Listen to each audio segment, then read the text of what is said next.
Olá, vamos para a nossa 14ª e última aula do curso de Teoria e Epistemologia da Arqueologia. E eu vou continuar falando de estudo de caso, para mostrar para vocês como é possível você concatenar teoria, métodos e técnicas, e como a classificação tem a ver com a teoria e etc e tal. Tudo que eu falei ao longo da aula, demonstrar de maneira prática, para não ficar só no falatório, naquela teoria que não tem correlação nenhuma com o que a gente faz. Tá? Então eu espero que com esses exemplos fique mais claro como se dá esse encadeamento, esse concatenamento. Eu vou começar falando de um estudo de caso que ainda é bem geoarqueológico, que é a questão de processos de vertente e sítios arqueológicos na região de Lagoa Santa. Processos de vertente, para quem não é da geografia física, são todos aqueles processos que atuam nas encostas, nas vertentes, nas laterais dos vales, vamos dizer assim. Então, diferente dos processos fluviais, que são aqueles que estão atuando só ali no rio. Tá? Então, tudo que está fora do rio, atuando na paisagem de uma maneira geral, são chamados processos de vertente. São eles que dão a característica da paisagem que a gente enxerga, as características do relevo. Tá? Então, são vários processos que ocorrem e existem dentro da geografia maneiras diferentes de enxergar como os solos se formam, se os solos têm um componente mais climático, menos climático, mais biótico e por aí vai, que processos estão envolvidos, se esses solos eles rastejam, ou seja, se eles estão sempre em movimento vertente abaixo, ou não, ou se eles são mais estáticos, ou se esse rastreamento é muito lento ou é rápido, se ele é convoluto, ou seja, alguma coisa que se dobra sobre si, ou se ele vai mais ou menos linear, todo mundo, todas as partículas de solo descendo de maneira mais ou menos igual. Então tem várias questões envolvidas. Tá? Bom, como a gente viu na aula anterior, eu falei para vocês de um artigo que eu tinha escrito a respeito de processos atuantes em sítios arqueológicos relacionados à bioturbação e outros processos, incluindo esses processos de vertente, ou seja, como as peças se moviam dentro do pacote sedimentar, como elas não estavam estáticas. E aquela experiência, aquele experimento do tatu no zoológico, tinha a ver com isso, tinha a ver com reconhecer e diagnosticar isso. Bom, então a gente tem que ter essa visão do estado do conhecimento que estava disponível na época, especificamente para mim. Eu estou dando fazendo um testemunho de como essas coisas apareciam para mim, porque o que eu quero mostrar para vocês é como a gente vai aprendendo e vai mudando de ideia. Porque quando você só lê artigos, os artigos prontos, preparados e publicados, eu já tinha comentado isso em alguma outra aula, dá uma impressão de que é tudo muito bem organizadinho e que o raciocínio é muito linear, tá? E o que eu quero mostrar para vocês é que não, que tem uma série de vai e vens, que é uma coisa dinâmica, que esse conhecimento científico é uma coisa dinâmica. Isso é meio no senso comum, sim, o conhecimento científico é dinâmico, tudo bem, mas ainda assim, se você só lê os artigos, você tem a nítida impressão de que os autores sempre souberam daquilo, nenhuma grande surpresa envolvida, e que meio que eles nasceram sabendo, e nunca mudaram de ideia. Tá? E é exatamente isso que eu quero mostrar para vocês que não acontece.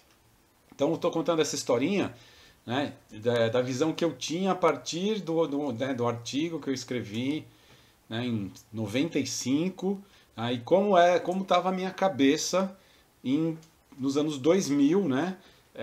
No comecinho dos anos 2000, quando eu fui convidado para trabalhar lá em Lagoa Santa, Minas Gerais. Então, novamente, rápido histórico. A maior parte dos sítios arqueológicos dessa região de Lagoa Santa foi encontrada em abrigos, né, ou bocas de caverna. Então eram todos sítios abrigados, né? Já existia uma quantidade de dados muito grande a respeito desses sítios abrigados, muitas datações, várias escavações, né? E o projeto do Walter Neves, que eu fui convidado a participar, continuou escavando os abrigos, porque um dos principais motivos do projeto era aumentar a amostra de esqueletos humanos. Os esqueletos humanos estão nos abrigos. Tá? Mas esse projeto tinha outras vertentes, como eu falei para vocês, é um projeto muito interdisciplinar. E uma coisa que começou a chamar a nossa atenção era a ausência de idades nos abrigos durante o Holoceno Médio. Então, o que nós fizemos? Fomos atrás de sítios arqueológicos fora dos abrigos. Então, houve uma vertente do projeto diretamente relacionada a tentar responder essa pergunta. A gente não tinha material arqueológico dentro dos abrigos, né, nesse período aí de entre 8.000 entre 8.000 e pouco e 2.000 anos. Por quê? Porque o pessoal não estava usando os abrigos por um motivo cultural ou porque o pessoal simplesmente não estava na região. Então, a primeira coisa era, bom, vamos tentar achar então sítios arqueológicos fora dos abrigos, e foi o que a gente fez. A gente começou aonde? No lugar mais óbvio, na margem de uma lagoa. Né? O raciocínio foi. Né? Aí entra um raciocínio geomorfológico também. Tem um grande rio que passa na região, que chama o Rio das Velhas. Esse rio é muito grande, é tipo do tamanho do rio Tietê, algo assim, talvez um pouquinho menor, né? E o que acontece? Se vocês assistirem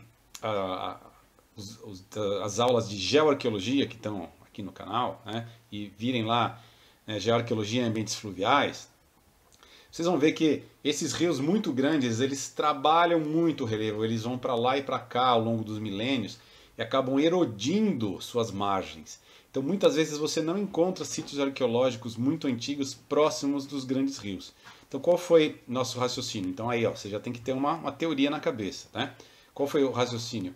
Você vai procurar sítios arqueológicos na beira de corpos d'água, né, que sejam majoritariamente sujeitos à deposição, onde chega sedimento, e não onde chega esse sedimento e depois vai embora, chega erodido, que é o caso dos grandes rios. Então, os lagos, eles têm essa característica, né? Eles têm a água ali, né? E a erosão das vertentes vai atulhando esses lagos, né?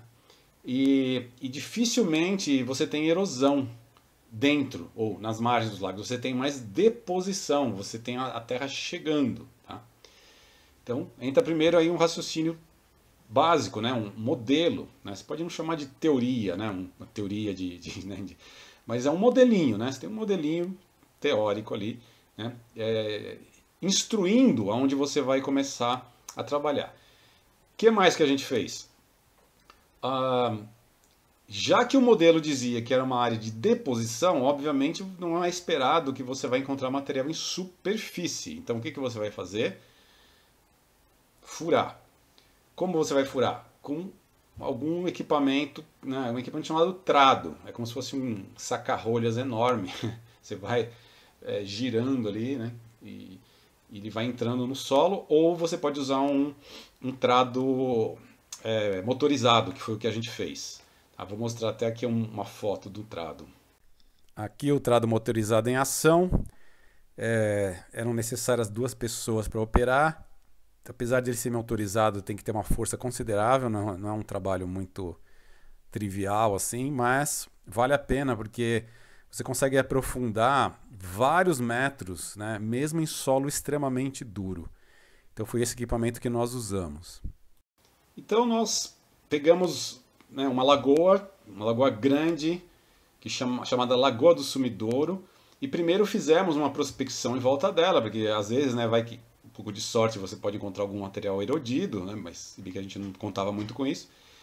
E em um ponto relativamente próximo ao maciço rochoso de calcário, nós tínhamos evidências de um sítio arqueológico recente, né, recente entre aspas, com cerâmica tupi-guarani. E aí nós resolvemos perfurar aquele lugar, simplesmente porque tinha cerâmica, mas a gente não estava interessado na cerâmica.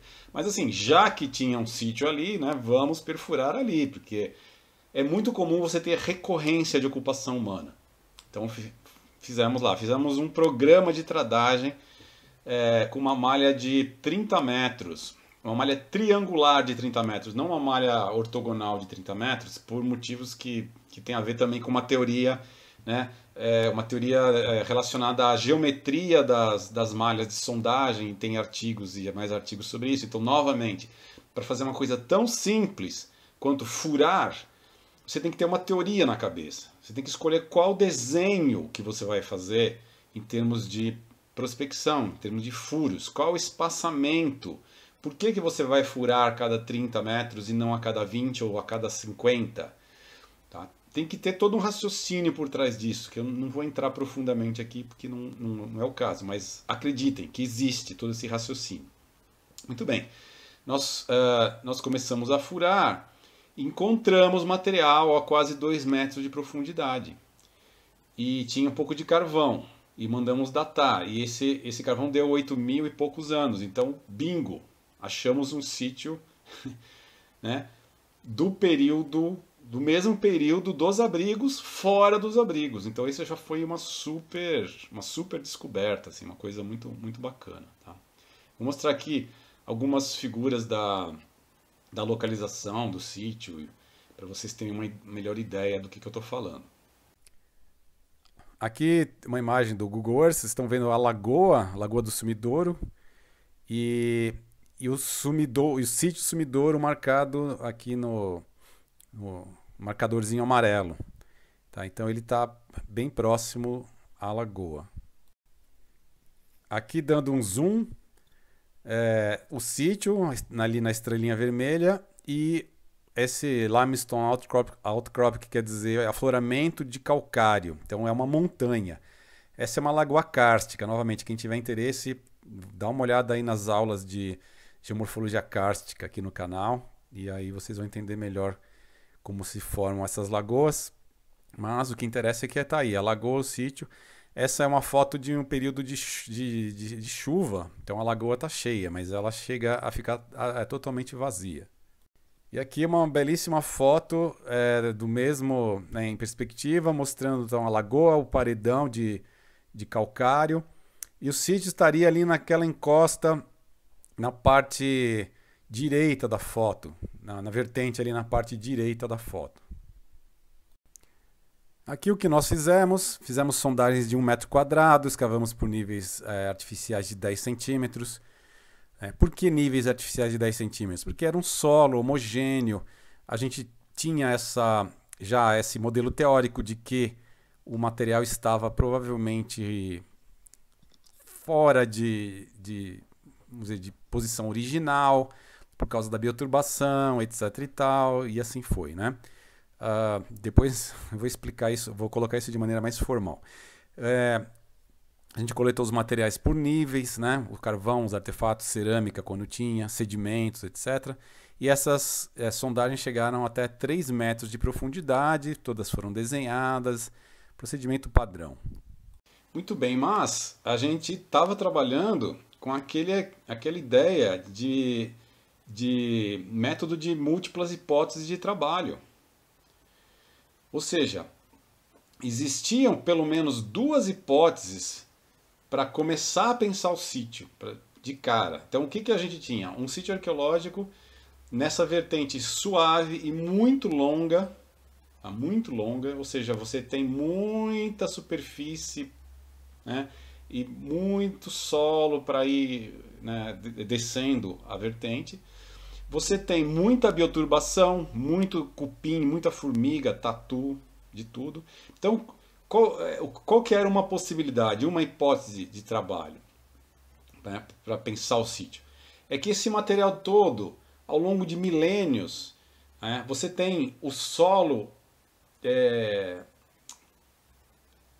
escorregando ou rastejando, o termo em inglês é creeping, né, rastejamento. Né? Então o solo vai rastejando vertente abaixo por ação da gravidade, né, e molha, e seca, né, água da chuva, etc. E isso causaria um movimento, né, dentro desse solo, um movimento convoluto, onde você teria uma certa mistura dos materiais, tá? Nenhuma garantia de que os carvões que você achasse estivessem na profundidade original ou fossem associados aos artefatos, né? E por conta disso, por conta desse rastejamento, por conta de bioturbação e coisas do gênero.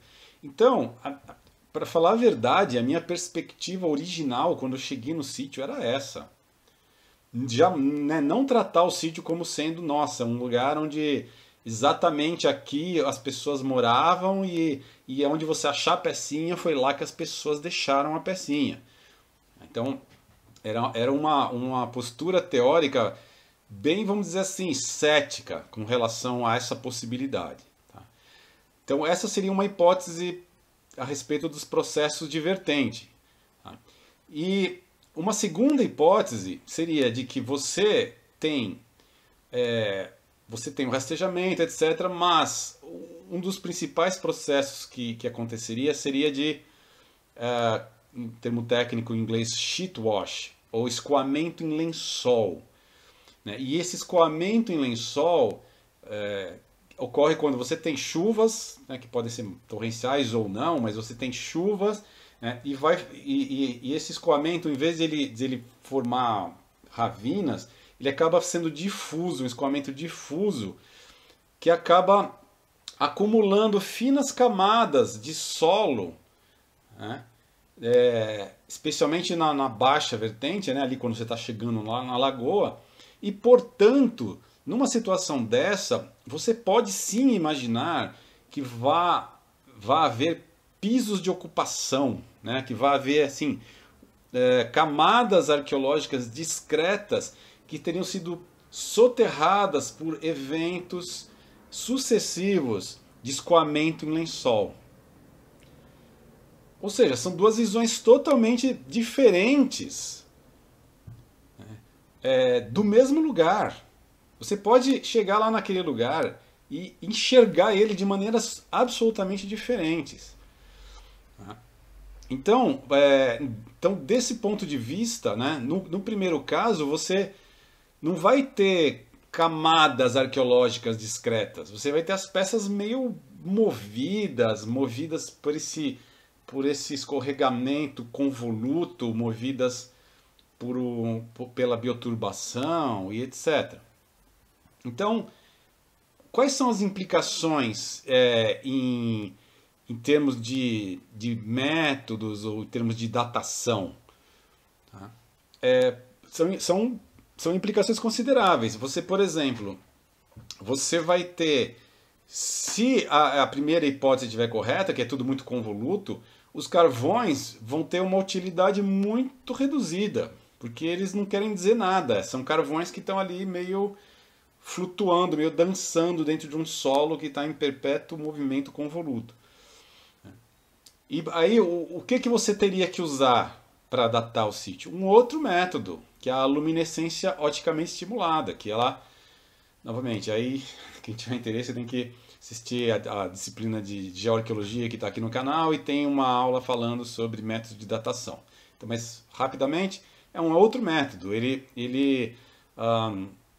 data o sedimento, ou seja, a última vez que o sedimento recebeu luz do sol. Então, ele vai te dar uma ideia da idade do sedimento em si e não da partícula de carvão. da idade do sedimento não, né? Da idade da última vez que o sedimento recebeu a luz solar e não da partícula de carvão. Por outro lado, se a segunda hipótese estiver correta, você vai ter camadas arqueológicas genuínas e, portanto, o carvão que está ali ele estaria associado às peças arqueológicas que estão no mesmo nível dele. Então notem que são visões de mundo absolutamente diferentes, né? E é o mesmo sítio. Então depende de como você vai abordar isso. Depende de como você enxerga os solos, enxerga os processos de vertente, né? Dependendo disso é que você vai abordar o sítio de maneira A ou B, ou C ou D, né? Então notem, tem o tempo inteiro, pressupostos estão lá, né, consciente ou inconscientemente fazendo com que você tome decisões a respeito de como vai ser a escavação e de que métodos vão ser empregados. Bom, foi feita a escavação, como eu mencionei, né, 1 metro por 1 metro quadrado, tal, até 3 metros de profundidade, material todo coletado. Quando possível, as peças eram plotadas, se elas saíssem, né, durante a escavação tinha que ser um pouco bruta. Você não usa o mesmo método que você usa num abrigo, conforme eu falei, os abrigos cheios de cinza, né, que você pode escavar com um pincel, se você quiser. Aqui a gente está falando de um solo que é um verdadeiro concreto. Então, assim, você não vai ficar lá fazendo com pincel e nem raspando com uma pazinha, não é nem só porque vai demorar muito, mas porque é impossível. Você teria que ter o braço de Hércules para conseguir raspar aquilo lá, né? Isso ia acabar com todo mundo. Então o que acontecia? A gente escavava com pequenas enxadas, você ia quebrando o solo, né, cuidadosamente, né, e ia tudo para a peneira. Algumas peças você achava no local, e aí elas eram plotadas com coordenadas cartesianas. Mas notem, né, desde que você entenda que você está trabalhando num solo, mesmo que ele esteja sujeito, mesmo que ele esteja naquela hipótese mais otimista, né, que existem camadas arqueológicas, tá? Você sabe que se você escavar em níveis de 10 centímetros, essas camadas ainda vão ser detectadas, né? Por outro lado, 10 centímetros também permite que você perceba se as peças aparecem o tempo inteiro e caoticamente. Então, sim, o método de escavar em 10 centímetros vai permitir que você chegue a uma ou outra hipótese. Ele não é impeditivo. O problema é quando o método impede que você chegue a alguma outra conclusão, porque ele é muito inadequado para dar conta das duas possibilidades no caso. Nesse caso, 10 centímetros, a gente achou que daria conta das duas possibilidades e realmente deu conta. Quais são os resultados? A gente encontrou peças que remontavam. O que são peças que remontam?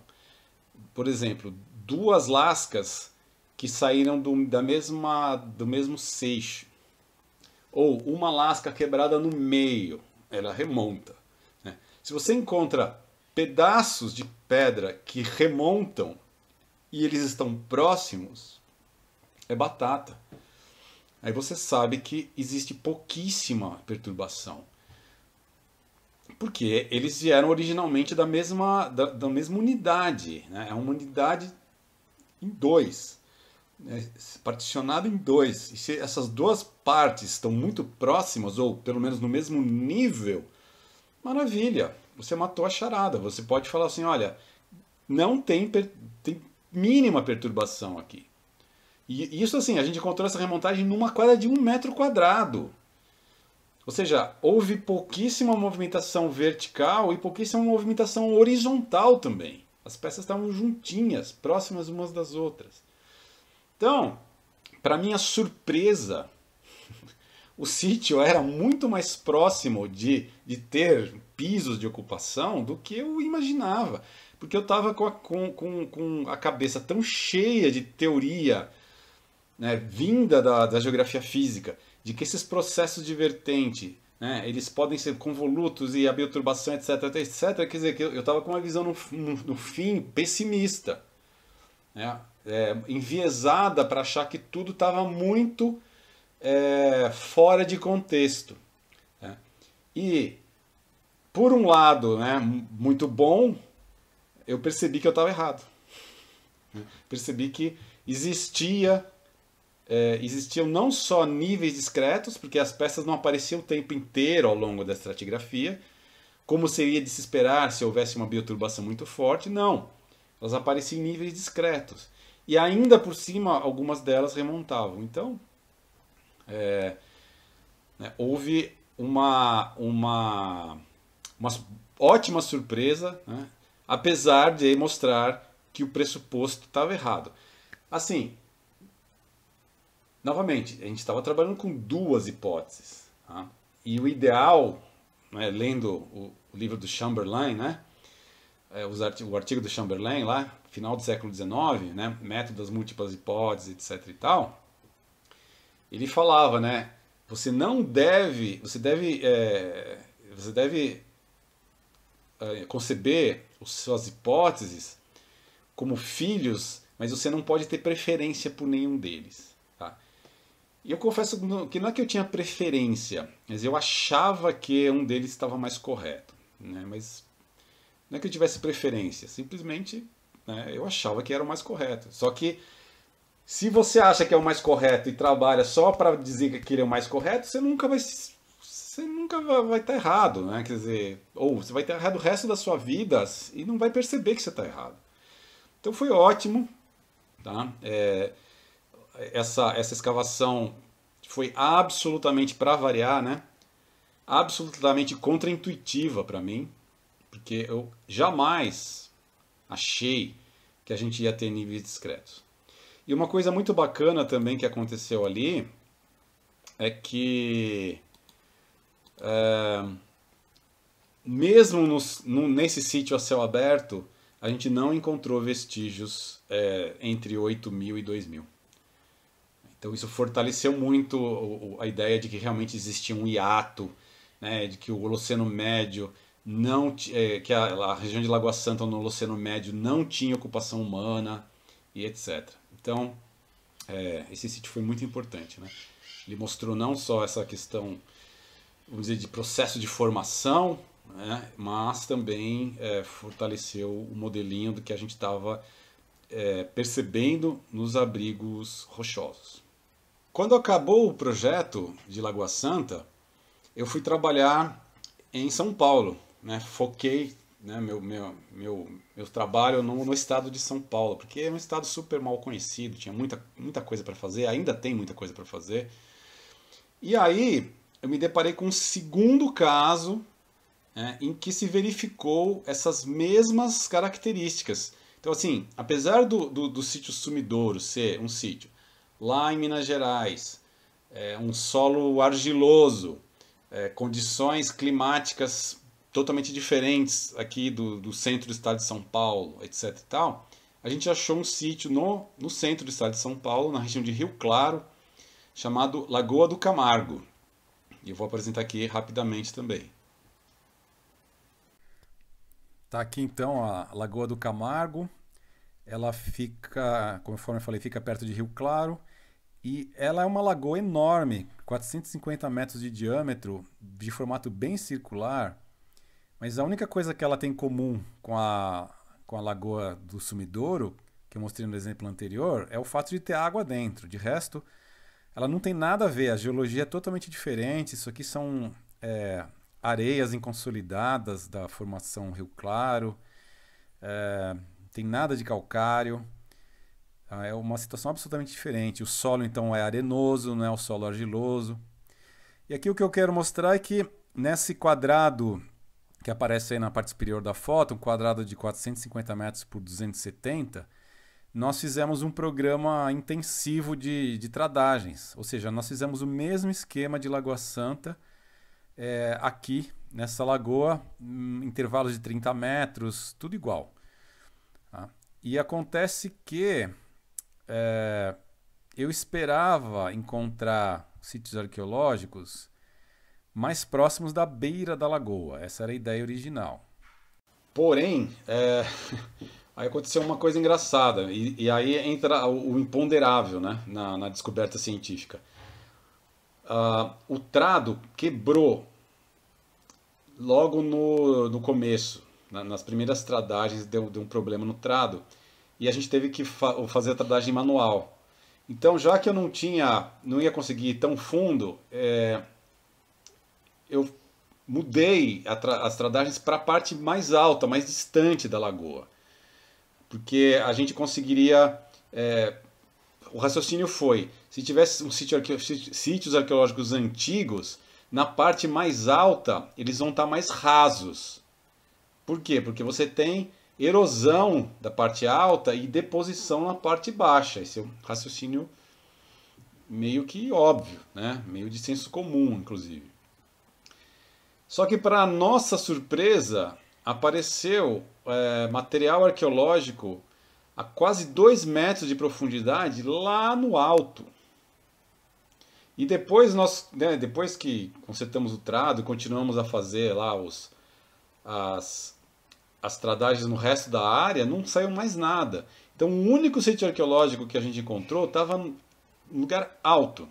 Vou mostrar aqui. Aqui um mapa topográfico e vocês podem ver o sítio arqueológico não estava nem muito próximo da lagoa e estava num local bem alto. Aqui um perfil da topografia e vocês podem ver o local onde o sítio estava, um lugar não só alto, como com uma declividade muito baixa, o que sugeriria uma baixa deposição de material de solo. No entanto, o sítio estava lá, nesse local totalmente impensável. Aqui um aspecto da escavação. Nós abrimos, né, uma quadra de 1 por 1 próximo à tradagem, onde saiu o material, tudo peneirado, equipamento de topografia. Felizmente é um eucaliptal, então o sol não era tão animalesco. Aqui para vocês terem uma ideia, né, de quão profunda ficou a escavação. Nesse caso, a escavação foi feita com colher de pedreiro, porque o solo era menos coeso, né, não era um concreto. Então a gente não precisou escavar usando enxadinhas, né, deu para ir com colher de pedreiro. Aqui um outro aspecto, nessa foto está sendo coletada amostras de sedimento, né, a cada 10 centímetros, para depois fazer uma série de análises, né, imprescindíveis para funcionar, para que as conclusões pudessem ser alcançadas. E aqui as peças arqueológicas plotadas, rebatidas em duas paredes, né, rebatidas no oeste e rebatidas no norte, são as mesmas peças. E dá para perceber que existe uma concentração de peças muito próximas do horizontal, né? E depois 2 peças para baixo. Então elas aparecem entre 1,86 m e 2,15 m de profundidade. Para vocês terem uma ideia, essas peças de cima elas aparecem numa faixa de 5 centímetros. Depois tem um hiato de 25 centímetros onde aparecem as 2 peças de baixo. Então, nesse caso, nós tivemos basicamente a mesma situação do sítio Sumidouro. Os processos de vertente não estavam sendo responsáveis por uma grande remobilização dos materiais arqueológicos. Eles estavam basicamente no local de descarte. Essa, pelo menos, é a interpretação que a gente dá para essa situação. Não, fica difícil explicar isso de outra maneira. Aqui uma questão interessante, o material existem 2 picos de carvão, um por volta de 60 centímetros de profundidade, outro por volta de 2 metros de profundidade, e o material lítico encontrado ali onde está a seta vermelha, né, e o carvão termina por volta de 2 metros e 40. E isso é interessante para mostrar que parte desse carvão pode se dever realmente à ação humana, que é esse carvão mais profundo. Mas a parte superior do carvão aparentemente não está associada à ação humana. Então, o método de escavação ele permitiu chegar a essas conclusões, né, mesmo sendo né, em níveis de 10 centímetros, que muitas vezes as pessoas falam assim, mas não, 10 centímetros é muita coisa, e coisas do gênero, né? Então, isso dá uma ideia, né, de que pode haver processos de acumulação de carvão na paisagem, tanto relacionados à ocupação humana, como não relacionados. E isso é uma coisa muito importante porque inferências paleoambientais, muitas vezes, o pessoal fica na dúvida, né, se o carvão encontrado nos solos é ação humana, é natural, etc. E aí a gente dá aqui uma certa contribuição para essa discussão, né? Você consegue, por meio dos sítios arqueológicos, ajudar aí a pensar nessas possibilidades. Em termos de raciocínio científico, o que aconteceu? Na aula passada, vocês lembram que quando a gente chegou em Lagoa Santa, tinha aquela questão dos sedimentos acinzentados, né? A gente não tinha ideia do que era aquilo. Então não existia um modelo teórico para explicar. Você dá de cara com um fenômeno, você não tem ideia do que seja aquilo, né? E você fica gerando hipóteses para aquilo até chegar uma hora que alguma coisa encaixa e você consegue montar um modelo. Tá? Nesses dois casos que eu mostrei aqui, mais no primeiro caso, né, é um pouco diferente. Já existia um modelo teórico, você aborda a questão empírica se utilizando desse modelo teórico pré-existente, mas deixando uma porta aberta para ser outra coisa. Ou seja, a gente tinha pelo menos duas hipóteses totalmente conflitantes para abordar o sítio. Então, você tendo um modelo teórico, algum modelo teórico, né, e de preferência mais de um, porque essa é a ideia das múltiplas hipóteses de trabalho, tendo mais de um, é melhor, porque você adequa os seus métodos de maneira que você não inviabilize que um dos modelos seja testado.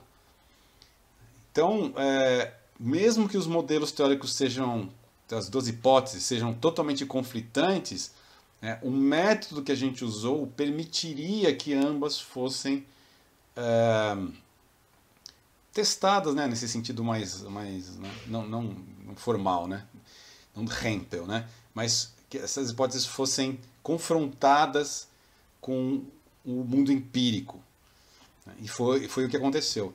Então, o primeiro caso foi contraintuitivo.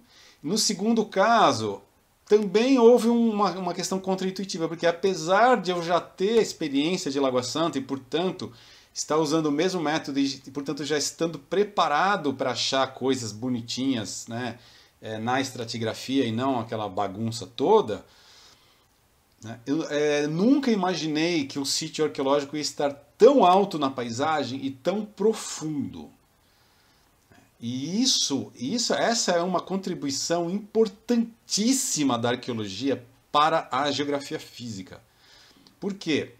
Porque os pedólogos, os geomorfólogos, né, se eles acharem, por exemplo, uma camadinha de seixos, né, naturais, né, em linha, eles não poderiam inferir que aquilo tivesse soterrado a 2 metros de profundidade, porque poderiam ser seixos herdados da formação geológica mais antiga. Tá? Não sei se vai ficar muito claro para quem não é da área, mas assim, nesse caso, né, da Lagoa do Camargo, a formação geológica é um sistema fluvial, ou seja, rios, do terciário, uma coisa muito antiga, mais de 2,6 milhão de anos. Tá? Mas é um sistema fluvial. Então, você poderia ter seixinhos na mesma posição das nossas peças arqueológicas, seixinhos ali horizontalizados, né? Mas eles poderiam ter sido depositados naquele lugar pelo sistema fluvial antigo. Tá? E não por ação né, de formação de solos e, né, deposição de solos em cima. Então, essa informação que a arqueologia deu, nesse caso específico da Lagoa do Camargo, só a arqueologia poderia ter dado essa informação. Por quê? Porque trata-se de materiais arqueológicos. E se são materiais arqueológicos, eles teriam que ter sido lascados, né, no ar, né, na atmosfera. A pessoa está lá respirando e lascando. Né? Não é uma coisa que acontece embaixo da terra, certo? E mais, se eles estão numa faixa tão fina de 5 centímetros, e se eles estão tão próximos uns dos outros, né, só poderia ser uma superfície antiga, uma antiga superfície que foi soterrada por 2 metros de solo. Não tem outra explicação. Então a arqueologia mostra uma coisa que seria impossível de ser comprovada por qualquer outra ciência da Terra, por qualquer método. Então, né, espero que, né, talvez seja um pouquinho, né, essa disciplina aqui não é de geoarqueologia, novamente, remeto vocês para a disciplina de geoarqueologia, né, mas assim, acreditem, por enquanto acreditem, né, que não existiria outra maneira de chegar nessa conclusão que não fosse por meio da arqueologia. Isso é muito, muito bacana, né, porque a gente vê a arqueologia não só tomando emprestado coisas das outras disciplinas, mas ela devolvendo alguma coisa para as outras disciplinas. Isso é realmente espetacular. Só que para isso acontecer, você tem que ter todo o conhecimento anterior, etc e tal, etc e tal. Agora, o terceiro estudo de caso, ele já entra bem na arqueologia e a gente vai entrar naquela questão de classificação, que eu já tinha mencionado um pouco na 12ª aula de classificação, e de outras questões que são bem arqueológicas, mas que vou tentar sintetizar para quem não é da área. Tá? Ela tem a ver com a definição de uma tradição arqueológica. E o que a gente entende por tradição? É um termo que vem do histórico-culturalismo, né? Um termo meio difuso, de significado meio difuso, mas que quer dizer mais ou menos maneiras de se fazer algo com persistência temporal. Em arqueologia, essa é mais ou menos a ideia. Tá?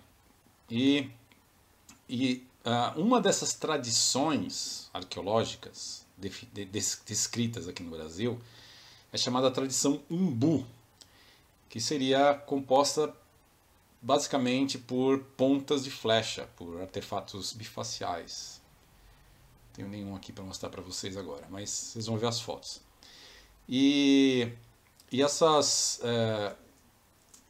houve todo um histórico na arqueologia brasileira de englobar todos os sítios em que aparecessem pontas de flecha de pedra ou pontas de projétil, elas seriam associadas a essa tal tradição Umbu. E ficou uma coisa meio esquisita, porque essa suposta tradição Umbu, ela se estendia desde a fronteira com o Uruguai até Minas Gerais, né? E também com idades muito amplas, idades pegando desde 11 mil anos até o século XVI. Então, assim, no fim das contas, pareceu uma coisa ampla demais. E o que aconteceu é que assim, houve tentativas por parte do pessoal mais pioneiro de classificar essas pontas, mas essas tentativas meio que não foram para frente.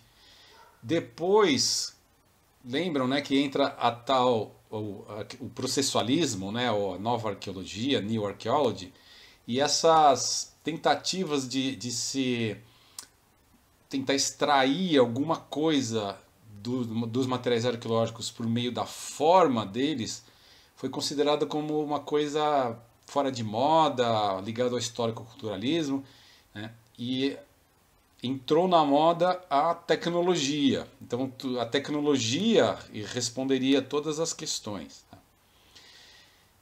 E, mas também isso não levou muito longe. Então o que aconteceu? Seja com tecnologia, seja com forma, ficou essa incógnita se essa tradição umbu realmente existia, né, ou se a variabilidade estava sendo toda meio que perdida por falta de uma análise mais apurada, né? Basicamente era essa impressão que a gente tinha.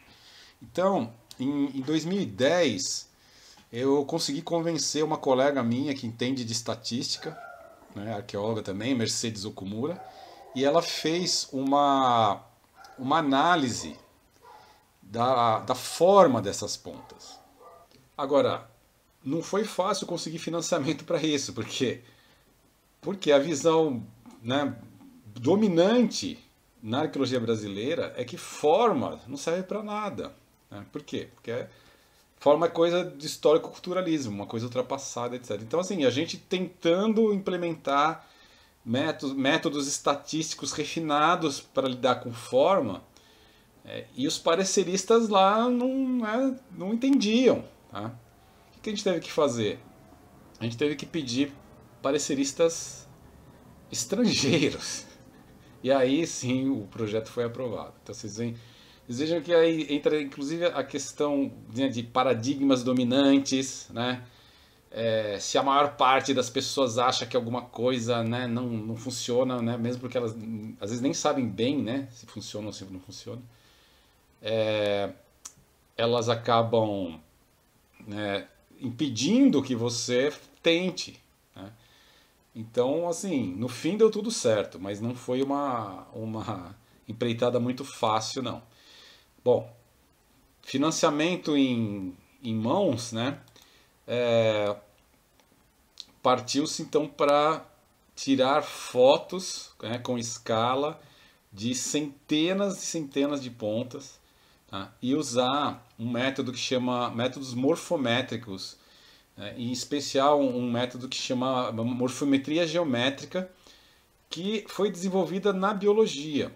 Né? Foi desenvolvida na biologia para você medir partes de animais e com isso perceber mudanças ao longo do tempo, né? Ou às vezes não ao longo do tempo, mas perceber mudanças entre populações. E o que você precisa? Você precisa ter alguns pontos notáveis, né? Ou landmarks, para ancorar esse estudo da forma. Eu vou mostrar uma figura aqui para vocês entenderem melhor. Então, você tira uma foto da ponta, né, com escala,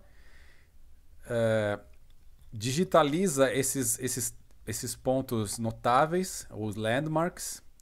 No caso são 5, né, um no topo, na ponta da ponta, outro na extremidade da aleta, que é essa partezinha que se sobressai, né, outra no pescoço, ou na junção do pedúnculo com a aleta, com o corpo da ponta, e outras duas na base da ponta, e, né, você transforma isso em coordenadas de forma, e faz essa morfometria geométrica usando vários programas, né, descritos aí no ROLF 2004, e é isso.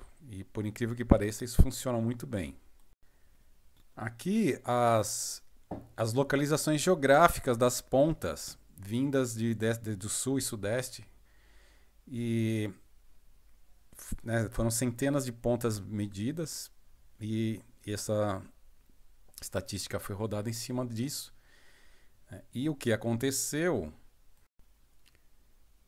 quando você faz uma análise multivariada são as pontas caindo nesses locais. Então o que dá para perceber? Ali embaixo, pontas de Taió e de reserva, né, aparecendo juntinhas, né, que Taió reserva, Ipeúna, Rio Claro, Campos Novos, Criciúma.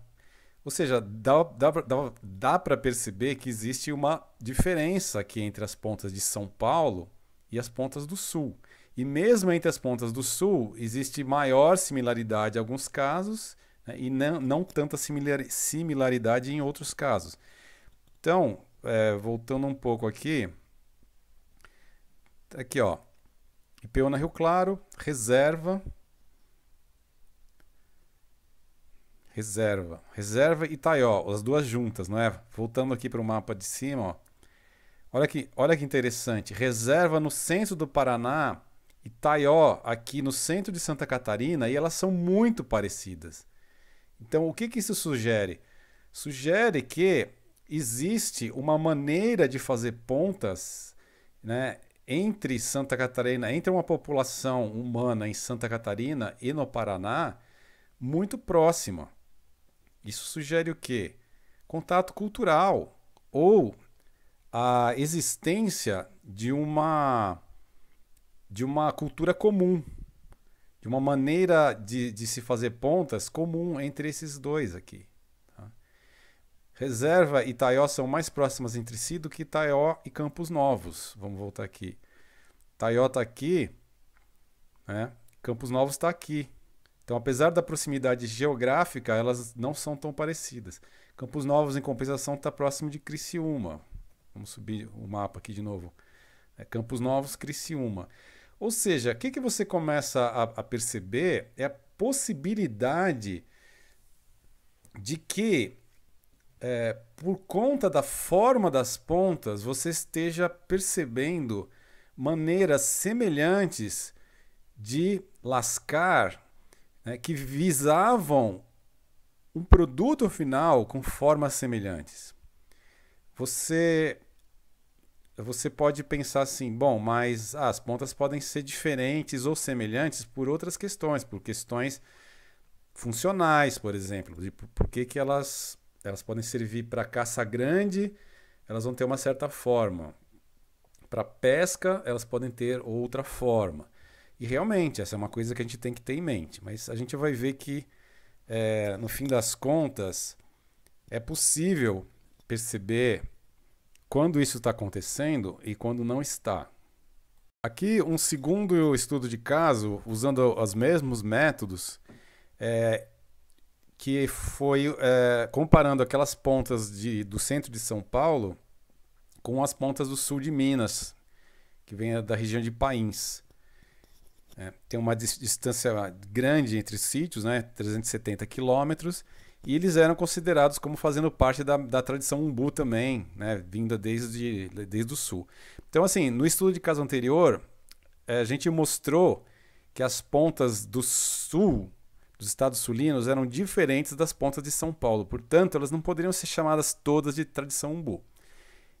E as pontas de Minas também estavam dentro da tal da tradição umbu. Então a gente fez usou os mesmos métodos, tá?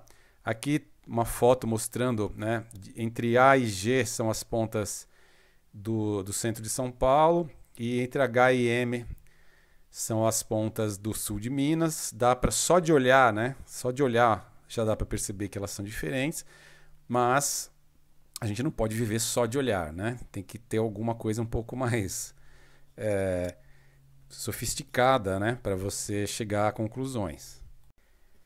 E aqui o resultado da geometria morfométrica, né, esse tipo de gráfico que é gerado.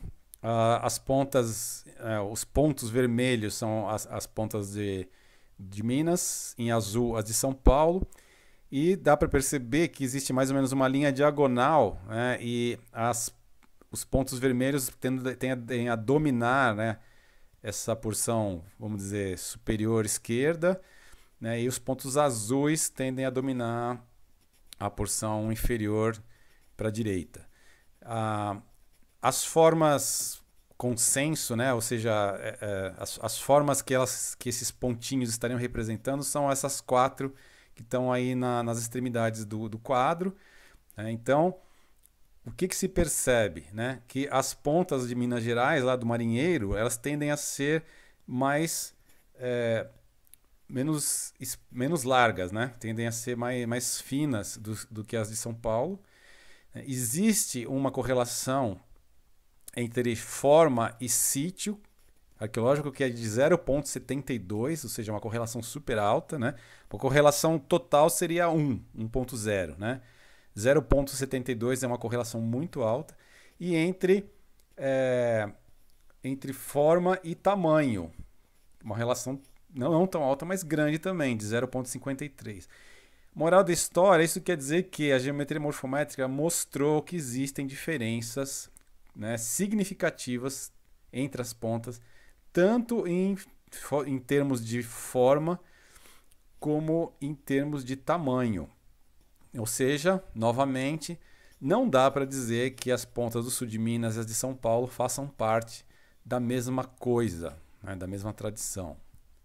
Bom, e aí tudo bem, né? A gente consegue mostrar por análise de formas, e depois foi feito um trabalho posteriormente por um ex-aluno meu e depois ex-aluno da Mercedes também, que é o João Carlos Moreno de Souza. Ele fez um trabalho com essas, não exatamente as mesmas pontas, mas com outras pontas dessas diferentes regiões, e chegou à conclusão de que elas eram diferentes também em termos mais tecnológicos, tá? Ou seja, tudo bem, então a gente chega à conclusão de que existem diferenças significativas que não dá para chamar tudo de tradição Embu. Mas é importante ir além, né? A gente já mostrou que um método, eu não vou chamar de um método simples, porque ele não é simples, né? Ele é bastante refinado do ponto de vista estatístico e ele não era disponível nos anos 60, 70, 80. É um método desenvolvido, os softwares, né, foram desenvolvidos há pouco tempo atrás. Então, você não pode, né, culpar as pessoas por não terem usado isso. Tá? Mas, note que você precisa ter arqueólogos sempre né, transitando, né, entre disciplinas para trazer um método desse para a arqueologia. Isso é mérito de arqueólogos norte-americanos que sacaram que isso poderia ser usado, começaram a usar, e a gente foi na esteira deles. Tá? Mas assim, se ficou só nisso, é interessante, mas, né, e daí? Né? A gente precisa ir um pouco além. Tá? E aí começa a entrar questões teóricas. Eu comentei já em alguma aula anterior, né, da importância de você conceber uma distinção teórica entre estilo e função. É uma dicotomia, né? E é uma dicotomia teórica. Tá? Então, atributos estilísticos seriam aqueles atributos que, uma vez que um artefato os possua, não vai haver nenhuma interferência na performance do artefato. Já atributos funcionais são aqueles que, uma vez que o artefato o tenha, né, esse atributo vai fazer uma diferença significativa na performance daquele artefato. Simples, né? O negócio é que não existe nada que seja necessariamente ou intrinsecamente, ou essencialmente, né, para quem gosta de essências, né, estilístico, ou igualmente que seja essencialmente, intrinsecamente funcional.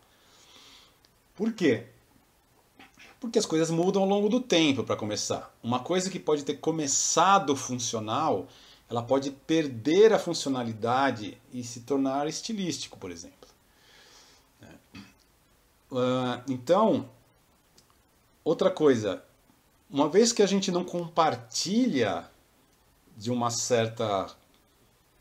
cultura extinta, não é olhando um artefato, não é olhando um artefato e já de cara a gente vai falar assim, isso aqui é estilístico, isso aqui é funcional. Não, isso é uma coisa que tem que ser testada. Né? Não é uma coisa simples que você resolve no piscar de olhos. Tá? Então, essa é uma questão que começa com uma definição teórica que depois, para ser colocada em prática, né, você depende de uma série de passos analíticos, né? Você vai usar essas distinções teóricas para informar a sua pesquisa, né? Para informar, inclusive, quais são os atributos que você vai levar em consideração, que você vai adotar na sua análise. Tá? Bom, essa questão, se a pessoa não entende que a dicotomia entre estilo e função é teórica, ela começa a ficar confusa, né? E ela começa a falar coisas que não tem muito a ver. Por exemplo, assim, mas essa dicotomia ela é falsa, porque um mesmo atributo pode ser estilístico e funcional ao mesmo tempo. Tá? Não é isso. Então a pessoa não entendeu. Uma coisa não pode ser estilística e funcional ao mesmo tempo, porque a dicotomia é teórica. Em teoria, existe uma dicotomia entre estilístico e funcional. Se na prática algum artefato tem um atributo que é estilístico e um outro atributo que é funcional, pode acontecer. Ou mesmo, um exemplo que é possível. A decoração de uma cerâmica, ela pode ser totalmente estilística, certo? Porque afinal de contas é só uma decoração. Ela não vai fazer diferença nenhuma na performance daquele vasilhame, tudo bem? Só que ela pode ter uma função, por exemplo, aquela decoração, aquele motivo decorativo, ele pode ter a função de comunicar que as pessoas que usam aquele certo tipo de decoração são pessoas ligadas a uma facção ou uma tribo ou um grupo A. Então, aquela decoração que é estilística, ela pode ter uma função também. Tá? Mas, novamente, como a dicotomia é teórica, muita gente não entende isso. A dicotomia ela é teórica. Como você vai aplicar esses dois conceitos que são absolutamente separados, são dicotômicos, né? A maneira como você vai aplicar esses conceitos no mundo empírico fenomênico, é por isso que eu estou falando desde o início da disciplina, da importância da distinção entre fenomênico e empírico, entre ideativo e fenomênico, né? Uma vez que isso esteja lá no ideativo, a maneira como você vai aplicar nos fenômenos, no fenomênico, vai variar. Né? As suas instâncias de observação, né? Os objetos que você está analisando, eles podem ter alguns atributos estilísticos e outros funcionais, né? E aí cabe ao arqueólogo inferir o que está acontecendo. Então tem que entender isso, tem que entender que quando você está falando de uma dicotomia teórica, você está falando do ideativo. Portanto, não faz sentido você falar assim, essa dicotomia é falsa, porque olha aqui, olha aqui essa pecinha que eu tenho aqui na mão, ó, ela tem uma parte que é funcional e uma parte que é estilística. Não, você não entendeu nada. Entendeu? Por quê? Porque a pessoa não entendeu a diferença entre ideativo e fenomênico. Certo? Então é isso. Então, existem expectativas empíricas, né, derivadas dessa dicotomia. Tá? Que quando você enxerga as curvas de frequência de certos atributos, se você tem um atributo aparecendo de maneira muito tênue, tá? E de repente ele cresce e fica totalmente dominante para um dia desaparecer abruptamente. Né? Por quê? Porque ele foi ultrapassado por outro. Tá? Então, esse tipo de curva de crescimento exponencial e dominância total é esperada para um atributo funcional. Beleza? Por quê? Porque ele está ali aparecendo e ele já existe no repertório cultural daquela população. E aí percebe-se que ele confere alguma vantagem na manufatura ou na performance de um determinado artefato. Uma vez que essa percepção é alcançada, ele vai ser cada vez mais inserido. Esse atributo vai aparecer cada vez mais nos artefatos, até chegar uma hora que ele vai ser dominante. Né? E aí a tendência é ele desaparecer muito rapidamente se um outro atributo semelhante a ele for se mostrar ser superior. Tudo bem? É uma expectativa teórica, pessoal. Não quer dizer que você vai ver isso de maneira maravilhosa, todos os casos, né? Porque existe um imponderável. Mas se você tem uma expectativa teórica, a sua vida fica muito melhor. É isso que eu quero dizer. Bom, agora falando da expectativa teórica de atributos estilísticos. A tendência é que eles vão aparecer, aí eles vão ficar cada vez mais visíveis, vão chegar num pico e depois vão desaparecendo paulatinamente. Por que isso?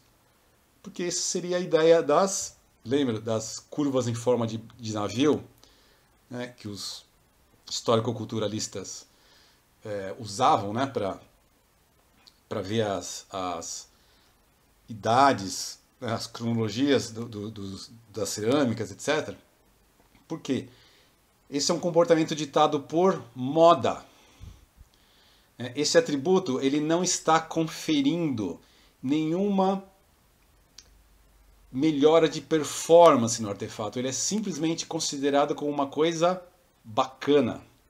Tá? Moda no mesmo sentido nosso ocidental? Não no mesmo sentido ocidental. Mas pode ser uma moda relacionada, por exemplo, a algum tipo de religião. Tá? Vamos supor que fazer... Um exemplo ótimo são as pontas de projétil, as pontas de flecha, que eu já mostrei nas fotos. Né?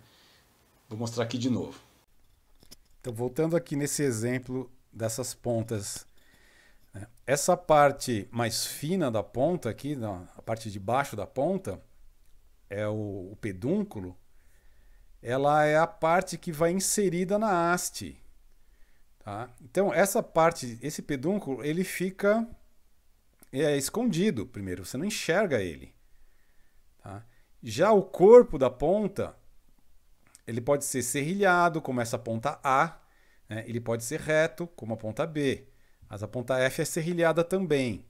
Né? Então, a gente pode inferir que o mesmo artefato, ou seja, uma ponta, apesar de ser um artefato inteiro, ele vai ter duas partes, pelo menos, uma mais ligada a aspectos funcionais e outra mais ligada a aspectos estilísticos, que seria o pedúnculo.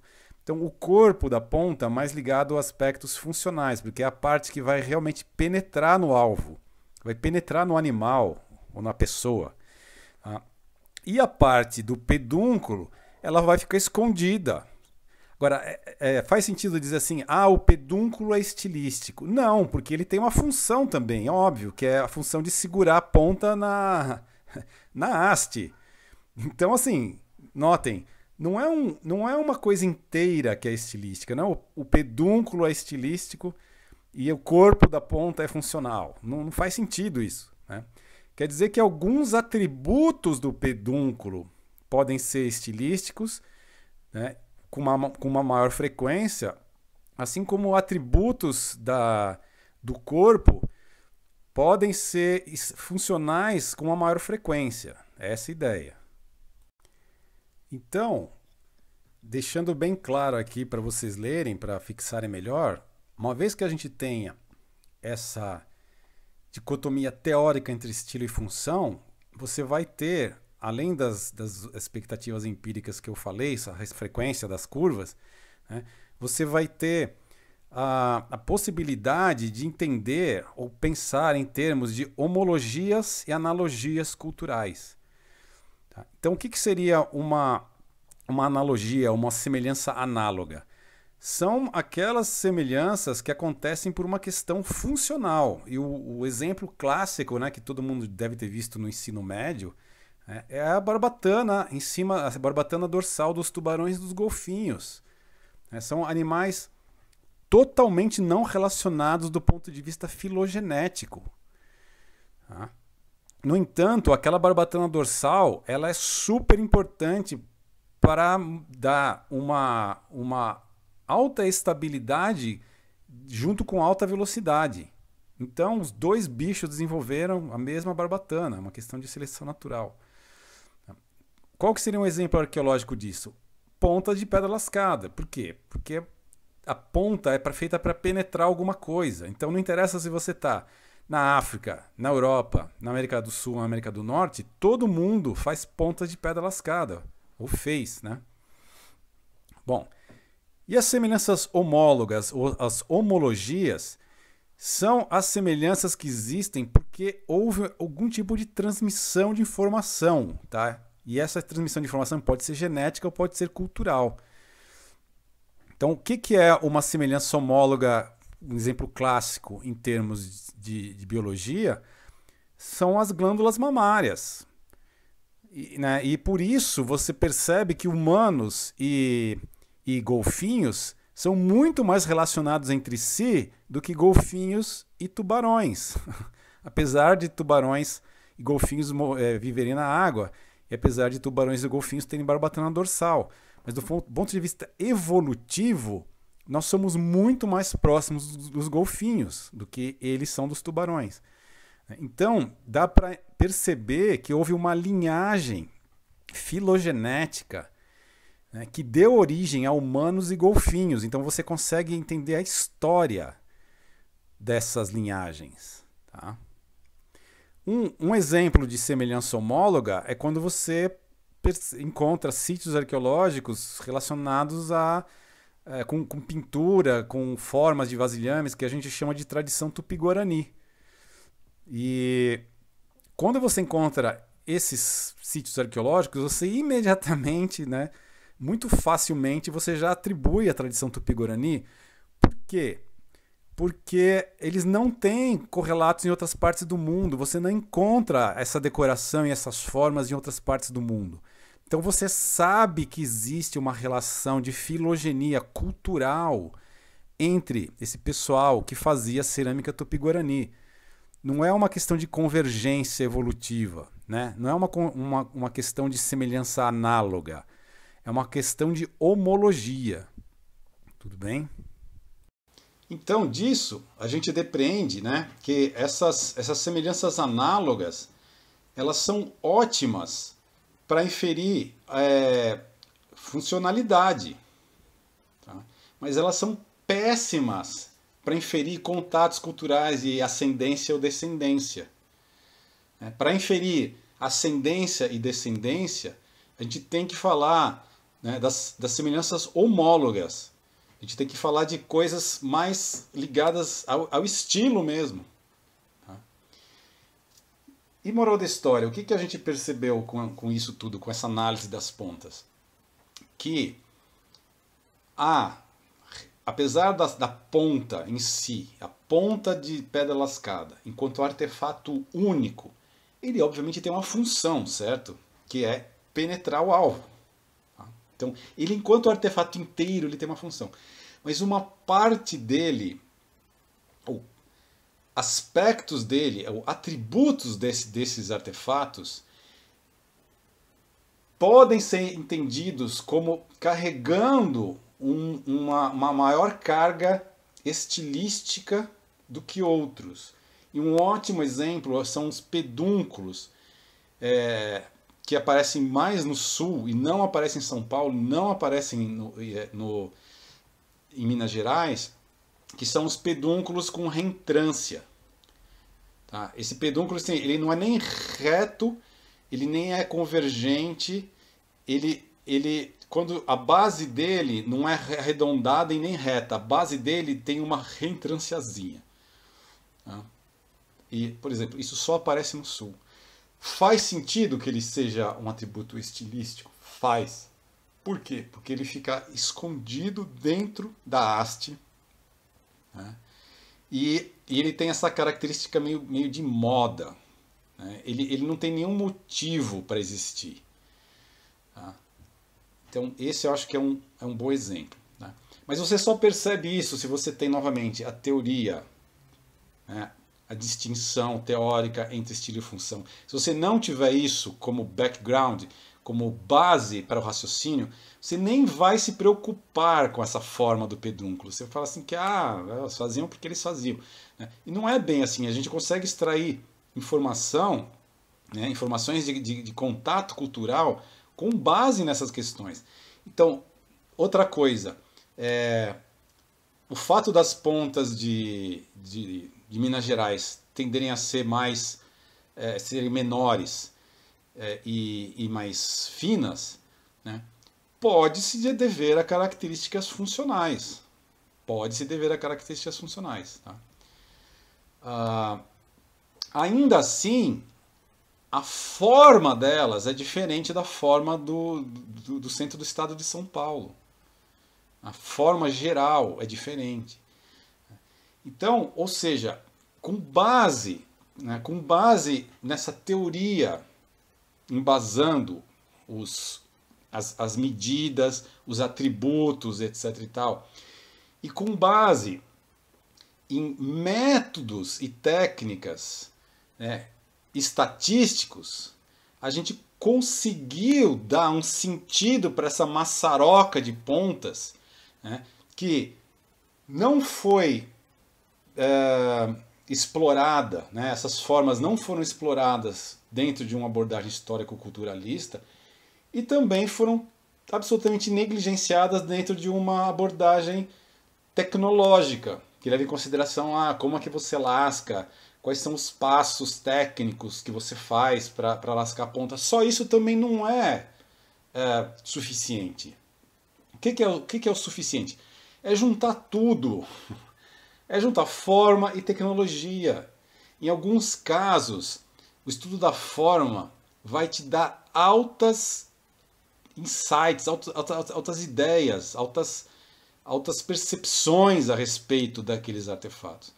Em outros casos, a tecnologia pode te dar, mas muitas vezes não, porque a tecnologia ela é basicamente muito redundante às vezes.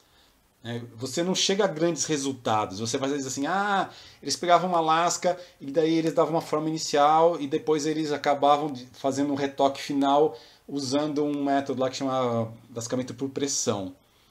E fica muito trivial. Aí você vai ver o mesmo tipo de ponta sendo feito desta maneira na América do Norte, ou na África, ou na Ásia. Por quê? Porque tem muita convergência funcional. A maneira como você termina a ponta de flecha usando pressão é uma coisa que é de domínio comum. Vários povos no mundo fizeram isso. Né? Então, assim, você tem que conjugar com a forma.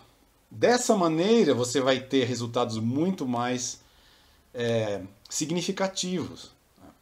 Então, assim, esse trabalho que é um trabalho modesto, não é que inventamos a roda, é um trabalho modesto, só que alguém tinha que fazer, alguém tinha que ficar lá, tirar foto das pontas, rodar toda essa estatística, etc, etc, e falar, olha pessoal, calma lá, isso tudo que vocês estão falando que é tudo igual, não é, e olha que bacana, a gente está vendo que existem áreas de ocorrência muito próximas, às vezes, que denotam, né, que ali está havendo muita troca de informação. Por outro lado, também tem áreas que estão até meio longínquas umas das outras, né, e que estão aparecendo pontas muito semelhantes. Isso gera novos modelos. Opa, então vamos lá. Então agora uma outra geração de pesquisadores pode vir e começar a tentar fechar essas lacunas, procurar as pontas que estão no meio dessas duas que são semelhantes e ver se isso se repete. Ou seja, você abre um leque enorme de pesquisas, né, com base numa coisa muito simples, que é, vamos prestar atenção na forma das pontas, vamos prestar atenção na forma das pontas com algum embasamento teórico, né, e aí a gente consegue ir para frente. Caso contrário, fica tudo dentro da bendita tradição umbu, né, que basicamente não serve para muita coisa. Tá? Bom, e agora eu vou dar os últimos estudos de caso falando de uma questão fascinante, que é a questão da persistência cultural.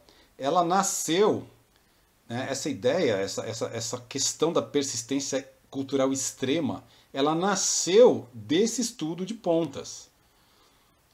O estudo de pontas, das formas das pontas por morfometria geométrica, desembocou numa linha de pesquisa que a gente nem imaginava.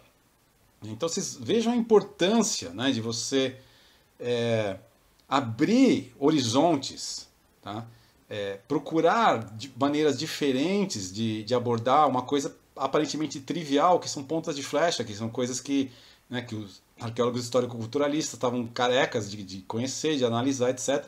Né? Mas isso não ia para frente. Tá? Então, vou mostrar aqui dois estudos de caso, né, que falam dessa questão da persistência cultural, e elas começam com a análise das pontas de um sítio chamado Abrigo Garibaldino.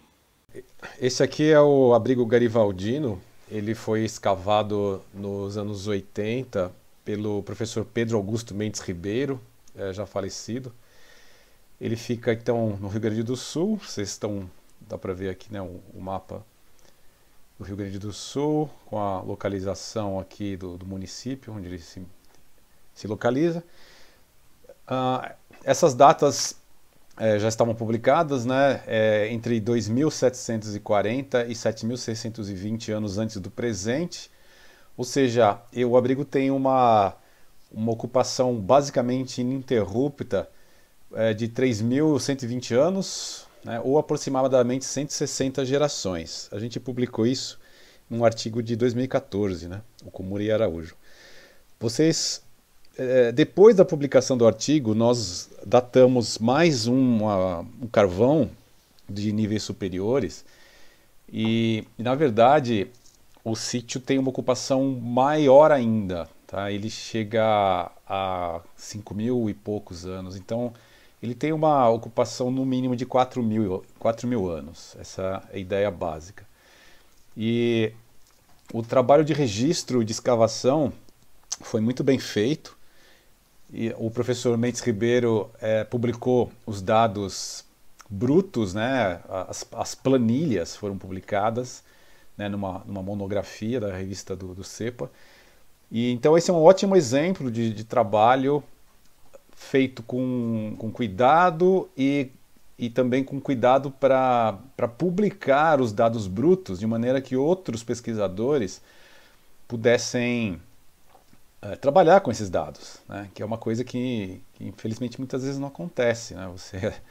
Às vezes você tem artigos que a pessoa publica um gráfico de frequência, sei lá, um gráfico pizza, só com as porcentagens, né? Não tem nem os números, né, dos artefatos. Então, assim, você fica absolutamente sem ter o que fazer com aqueles dados.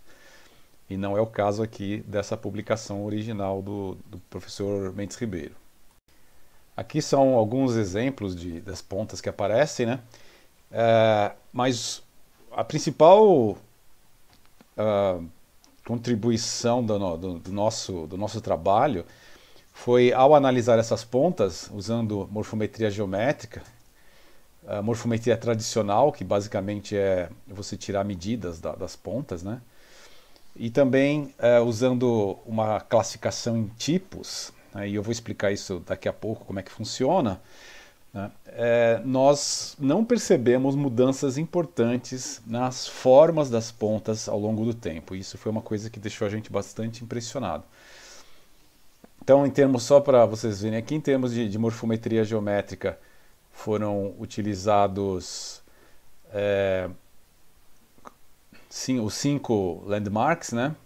A morfometria tradicional foram 7 medidas, e nos tipos, para fazer os tipos, nós usamos 9 atributos.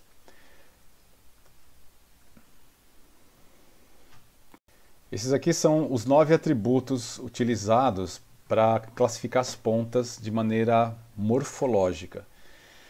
Notem que Então, agora uma distinção importante que demanda que vocês tenham assistido a aula de classificação, tá? Que são 2 aulas anteriores a essa aqui. Vocês lembram que falei da classificação paradigmática, tá? Isso aqui, esses 9 atributos são uma classificação paradigmática, né, com 9 dimensões. Então tem a dimensão borda, dimensão base, dimensão pedúnculo, dimensão aleta e assim vai. Então, elas são mutuamente excludentes, ou mutuamente exclusivas, se preferirem, né? Isso quer dizer o quê? Que uma determinada ponta pode ter a borda reta, então você vai marcar lá 2. A base convexa, então você vai marcar 4. O pedúnculo paralelo, você vai marcar 3, e assim sucessivamente. Isso quer dizer que, uma vez que você faz essa classificação paradigmática, a classe da ponta vai ser 2, 3, 4, 3, 1. A seção longitudinal vai ser biplana, vai ser 2. A espessura máxima vai estar no pescoço, vai ser 3. A relação comprimento-largura, tarará. Então, ou seja, a classe da ponta vai ser composta por 9 dígitos. Tá? A ponta vai ser 2, 3, 4, 3, 2, 2, 2, 1, 5, por exemplo. Né? Essa é uma classe, né, feita por uma classificação paradigmática. Em termos de forma, né, pontas muito semelhantes podem estar dentro de classes paradigmáticas diferentes. Tudo bem? Porque olhem lá no caso da aleta, né, a diferença entre a aleta 3, né, e a 4, por exemplo, é pequena. Inclusive, às vezes a ponta tem até uma aleta parecendo mais de um jeito e a outra aleta do outro lado parecendo mais de outro. Isso acontece. Tá? Então, assim, qual que é a importância da classificação paradigmática? É que eu consigo, como eu não dou nenhuma importância maior, nenhuma importância relativa maior a nenhum desses atributos, eu trato eles como sendo todos iguais do ponto de vista analítico, tá?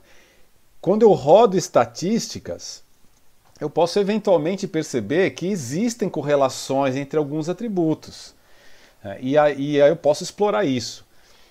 Outra coisa é que eu também, né, rodando estatística, e novamente não tem como escapar da estatística em arqueologia, né, eu posso perceber que algumas coisas são mais recorrentes do que outras.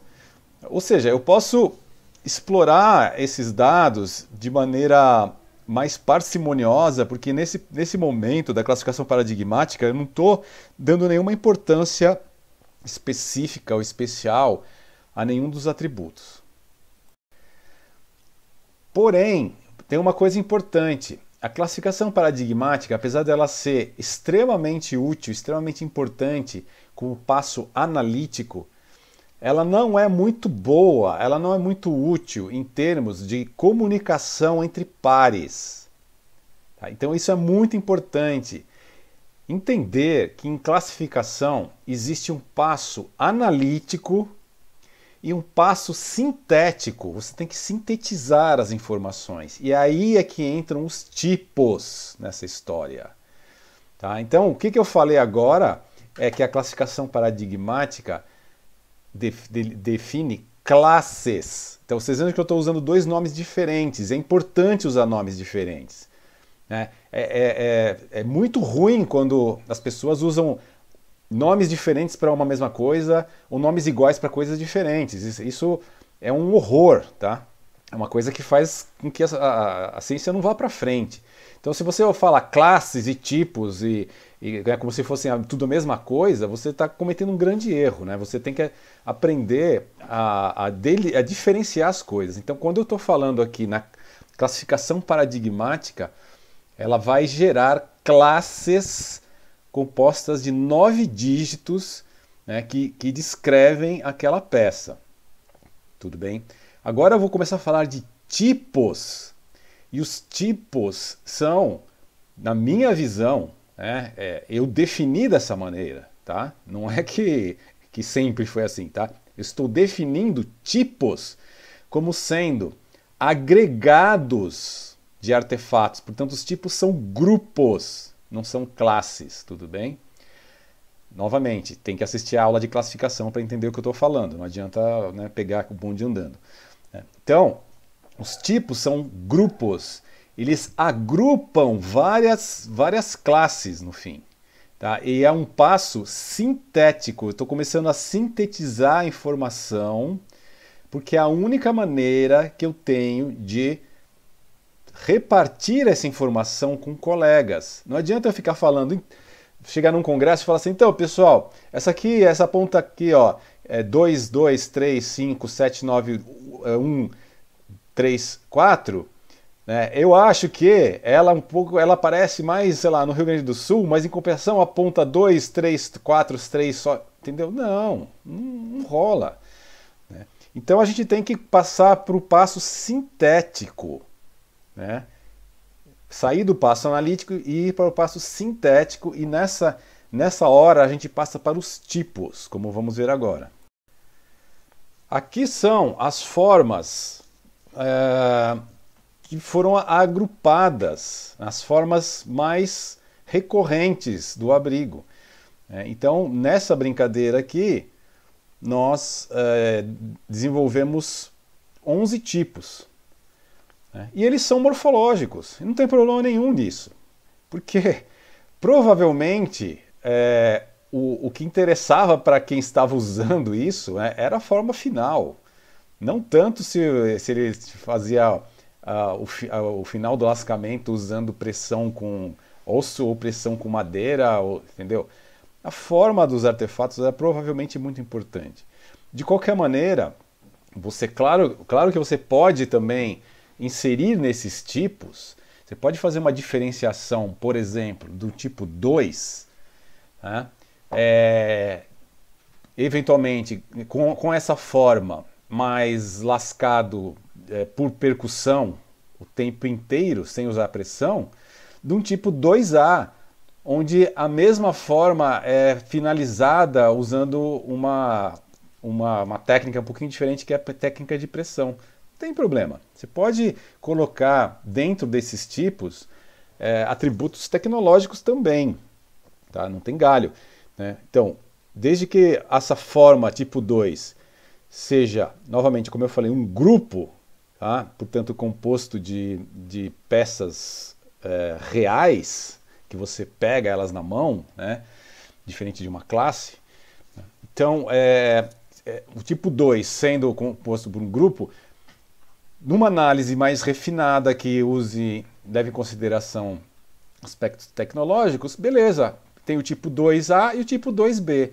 Um deles é feito usando X enquanto técnica e o outro é feito usando Y enquanto técnica, sem problema, mas os dois têm uma forma muito semelhante. Maravilha, tá? E com isso, você consegue chegar num congresso, certo? Você consegue publicar numa revista, mostrando ao leitor a variedade de formas e comparando isso entre regiões.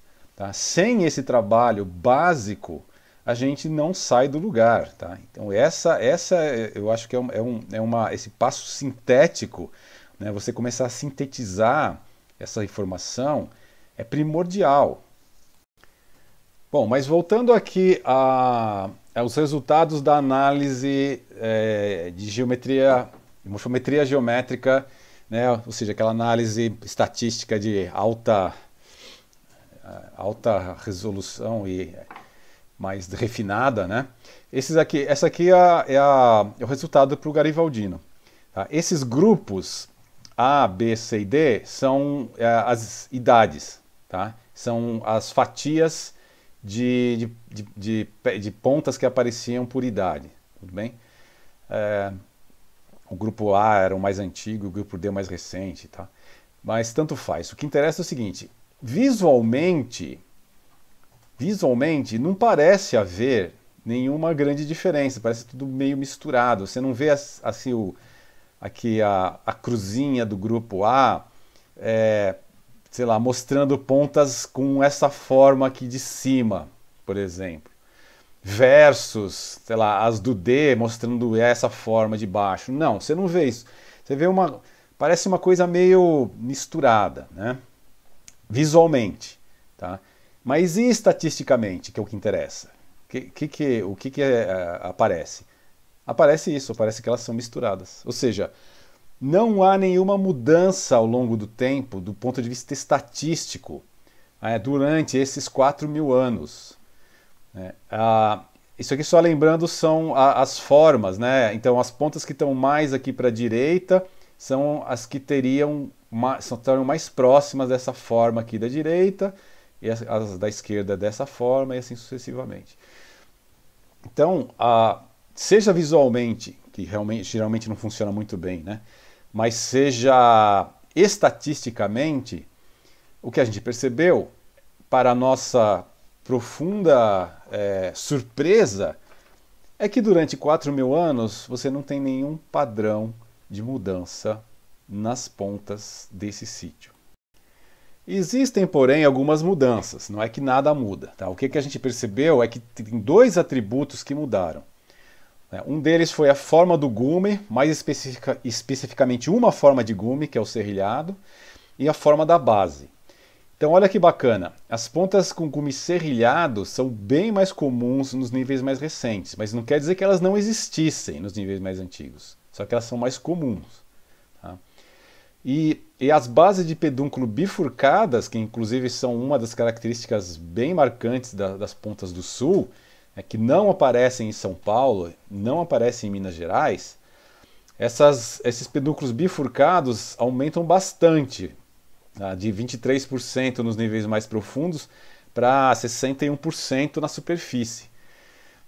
Então, claro que existem mudanças, mas vamos voltar para estilo e função. Tá? O pedúnculo serrilhado, o gume serrilhado, ele é considerado como sendo extremamente funcional, pelo menos tendo em vista informações etnográficas, estudos feitos em outras partes do mundo, tal, que sugerem que o gume serrilhado seja mais utilizado para pesca. Então, essa é uma possibilidade, que o gume serrilhado tem a ver com algum tipo específico de utilização, né, por causa das suas características.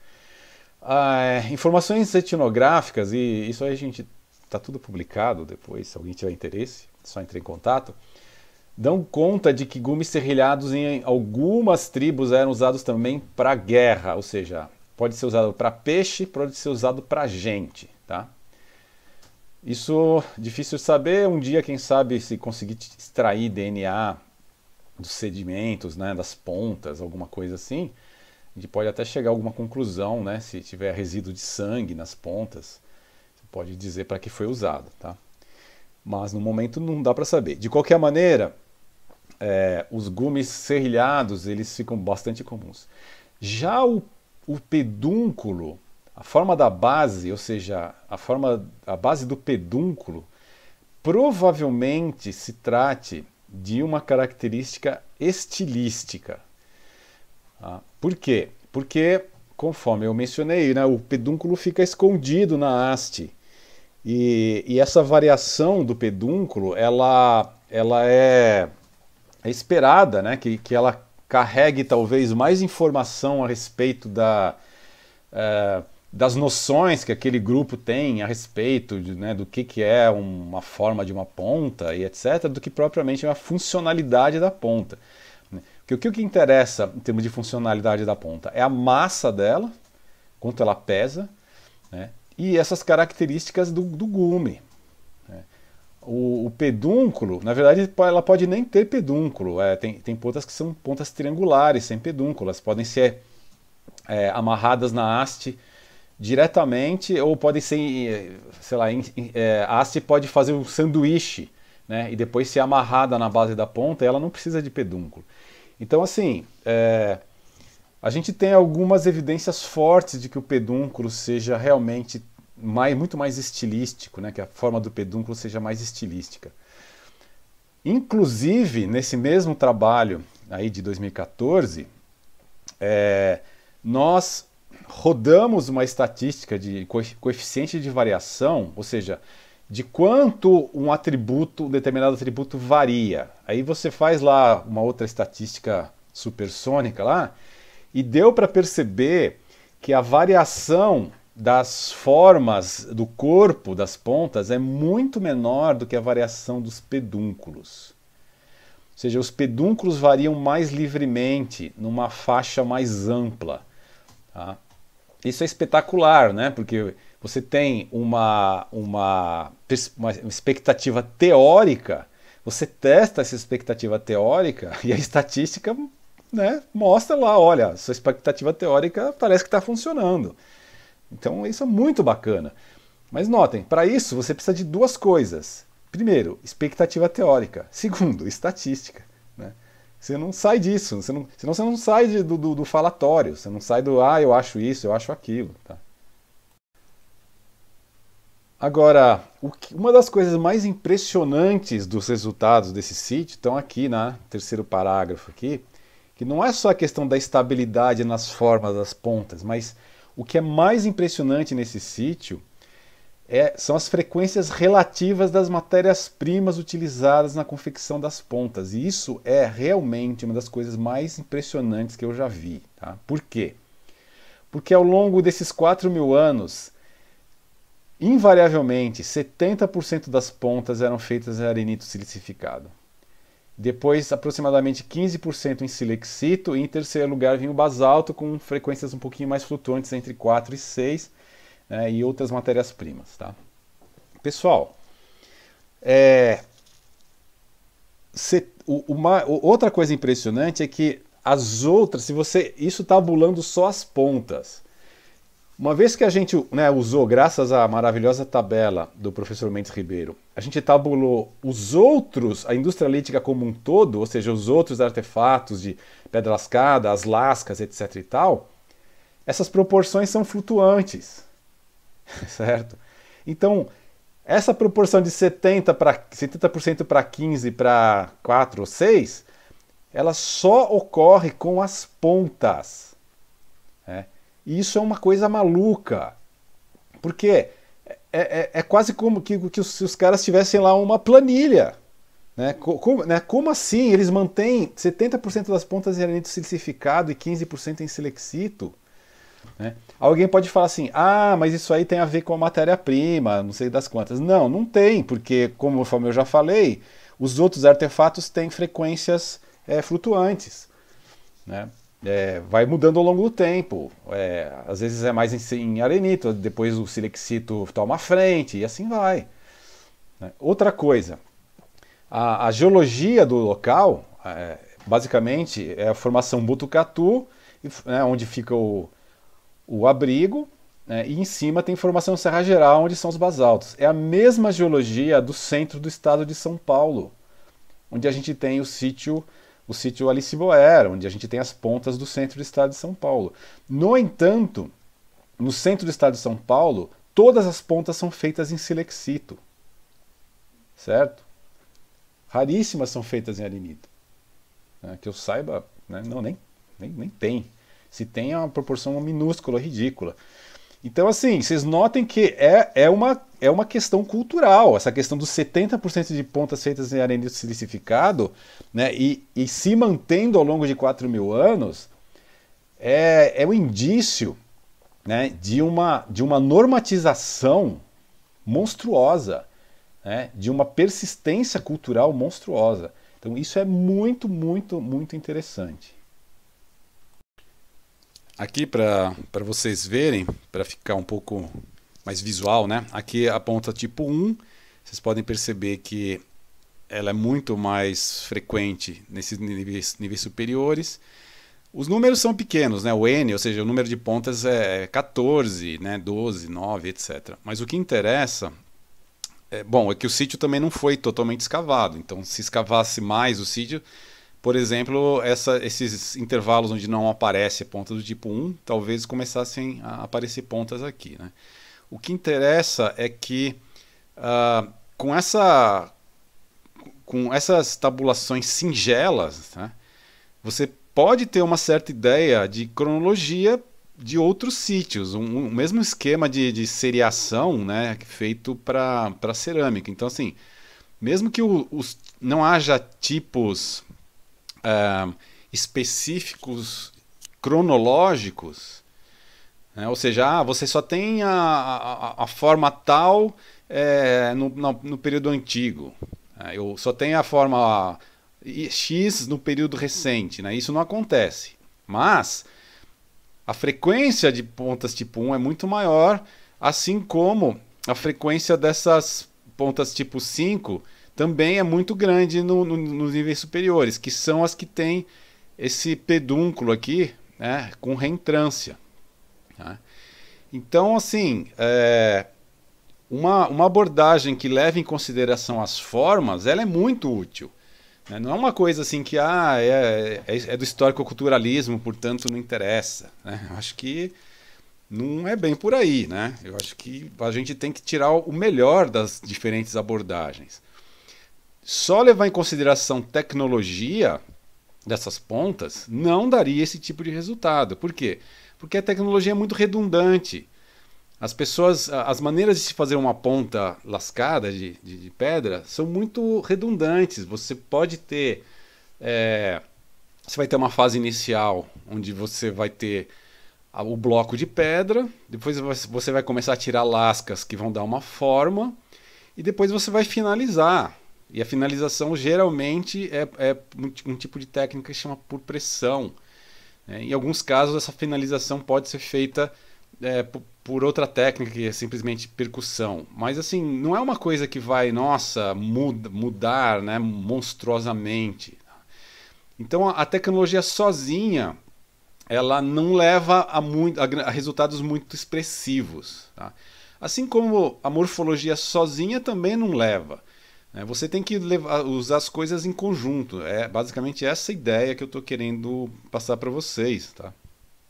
Então, quais foram as principais conclusões ou as implicações desse trabalho? Primeiro, é que essas formas, né, aparecem com frequências semelhantes, né, especialmente as frequências de matéria-prima são muito semelhantes ao longo de 160 gerações.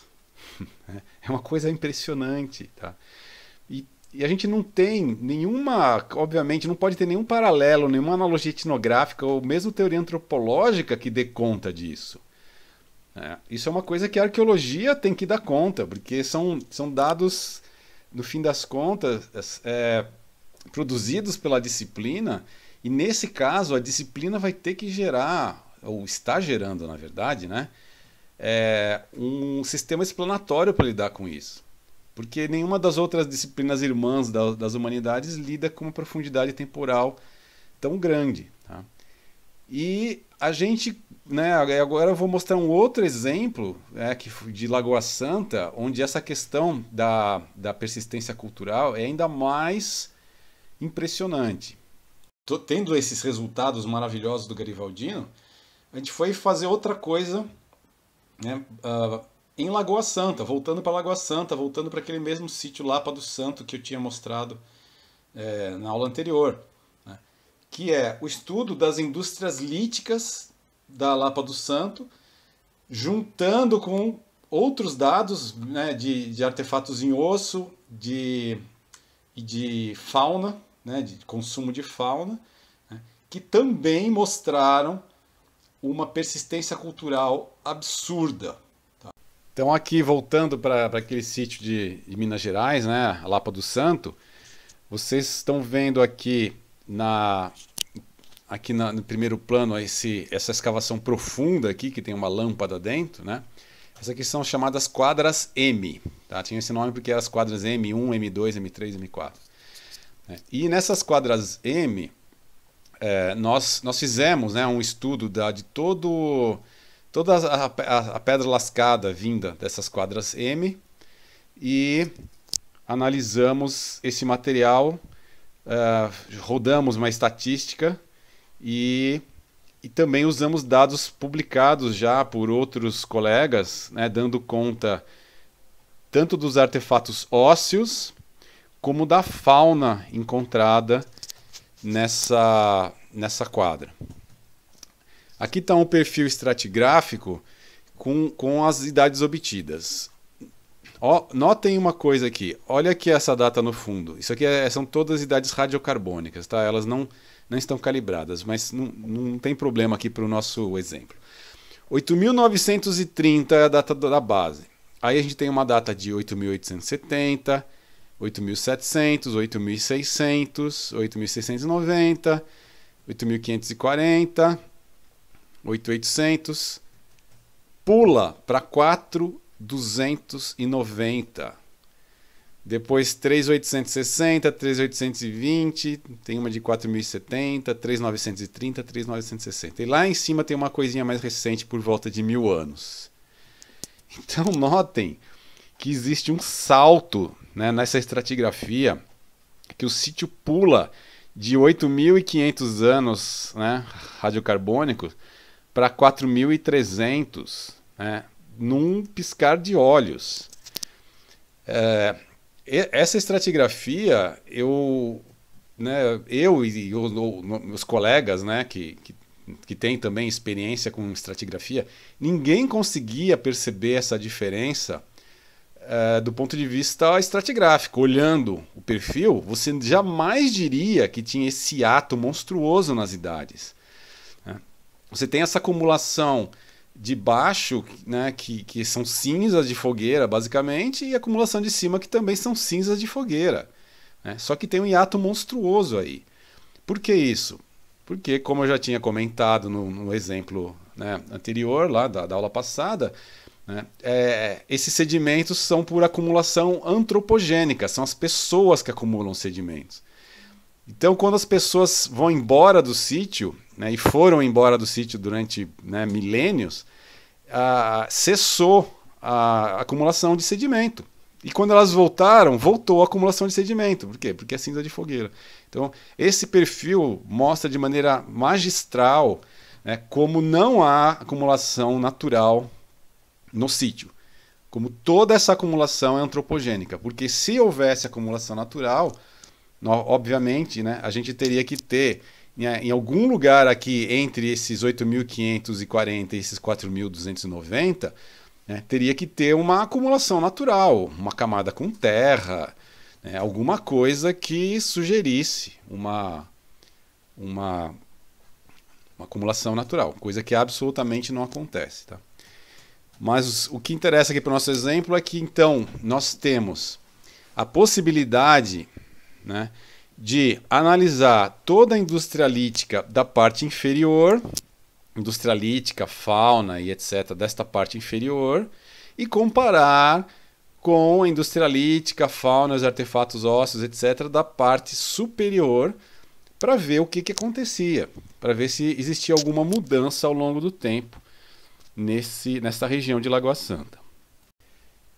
Os resultados, né, e foram publicados em 2018, vou deixar a referência aqui no vídeo, na descrição do vídeo, foram esses. Né? Não existe diferença estatisticamente significante entre nada durante 8.240 anos, ou se preferirem, durante 410 gerações. Essa análise estatística dos materiais líticos lascados, da fauna, dos materiais ósseos, né, e conjugando com as datações, etc., mostraram uma coisa impensável, tá? Que é uma persistência cultural de 8.200 anos, ou aproximadamente 410 gerações. É uma coisa assim, não tem teoria antropológica que dê conta disso.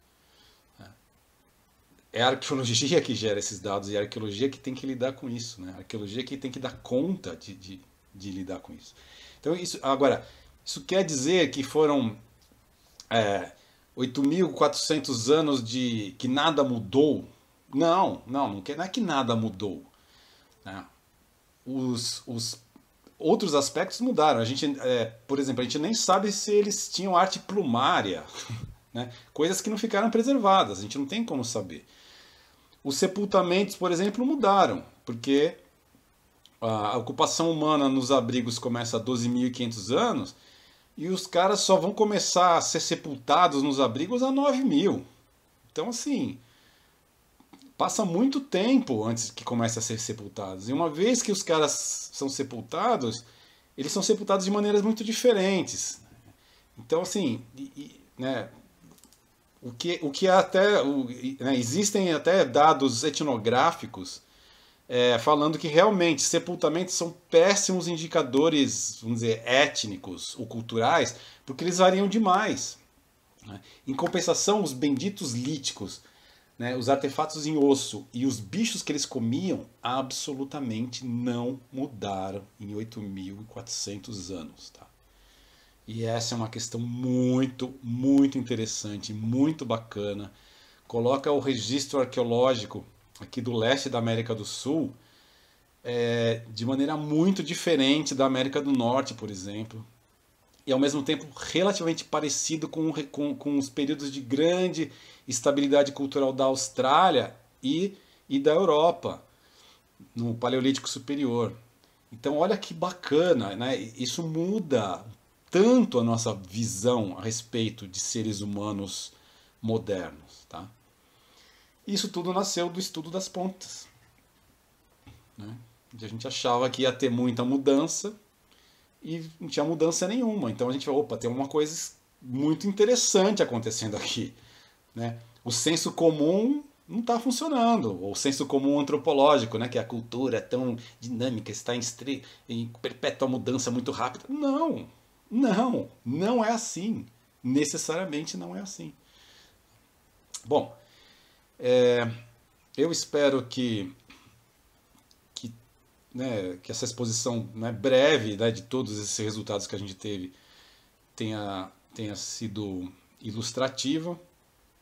Tudo que eu falei para vocês está publicado, né, vocês podem se aprofundar mais se tiverem interesse, vou deixar aqui na bibliografia, né, tudo de maneira muito mais refinada, né, tudo que eu passei assim rapidamente aqui na aula foi publicado com bastante profundidade, né, e é isso. Eu espero que vocês tenham gostado da disciplina e qualquer coisa estamos aí à disposição. Obrigado.